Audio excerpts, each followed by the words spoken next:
Arsenal fans, finally, Viktor Gyökeres has been given clearance to complete his move to Arsenal. 63.8 million, which I'll break down in a moment. That's the total agreement. It's been reached with his club Sporting.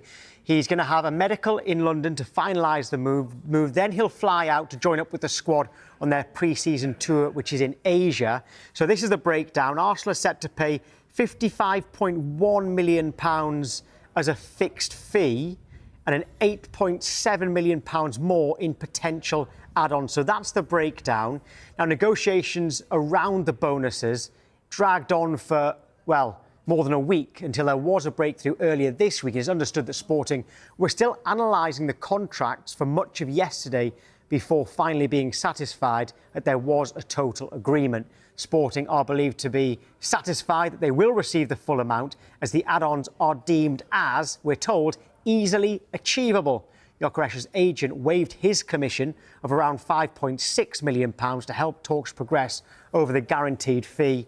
Arsenal, by the way, they play Newcastle in Singapore. That's on Sunday, and then they face North London rivals Tottenham in Hong Kong on Thursday. Mikel Arteta is keen to integrate all of his new signings into the squad as soon as possible ahead of the new season, and it looks like that Viktor Gyökeres deal is finally very, very close to being completed. Arsenal are on the verge of signing a so much desperately needed striker in Viktor Gyökeres. What's happening, Nico? It's a celebration. I love it. The Bane mask. To be honest, that celebration is serious. It's pretty cool. It's pretty cool, yeah. So a lot of negotiations. They're coming down to the finer details of what could happen with this deal. But Jay, you're our legendary Arsenal member at this desk today. What do you make of Gyökeres going to Arsenal?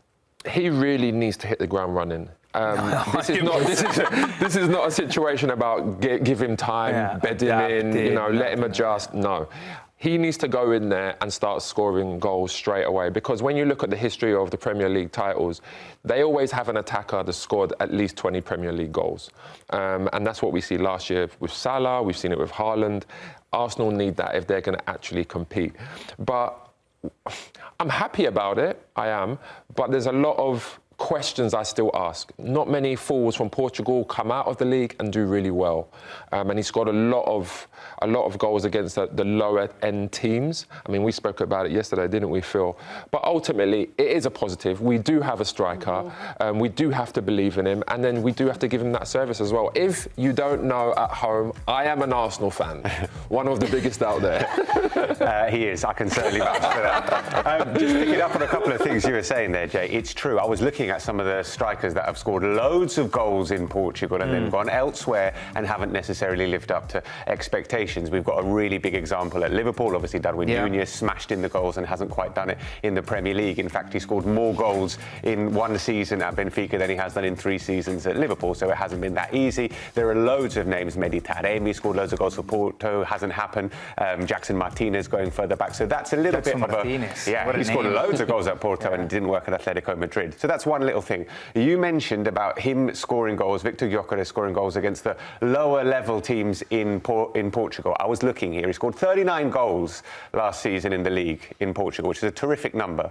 17 of those goals, so 43%, came against the bottom 4 in the table. He only scored 2 goals against the teams that finished 2nd, 3rd, 4th or 5th. Didn't score home and away against Benfica, scored 1 penalty against Porto. So that's a little red flag. What about 12 penalties altogether in 8 Champions League games and that's against good. top competition? That's good. That is good. But we're talking about, and Jay is particularly focusing on sort of the league. He's obsessed with Arsenal, particularly winning the Premier League, and he's looking at consistency week in, week out. Definitely. That's just a little detail that I would look at and think, okay. If you're reluctant, listen, I get you, because there have been examples of players going from Portugal abroad and it hasn't worked out. But I don't think it's specifically a trend, because you could find other examples, like Radamel Falcao, for example, was extraordinary everywhere he went after Portugal.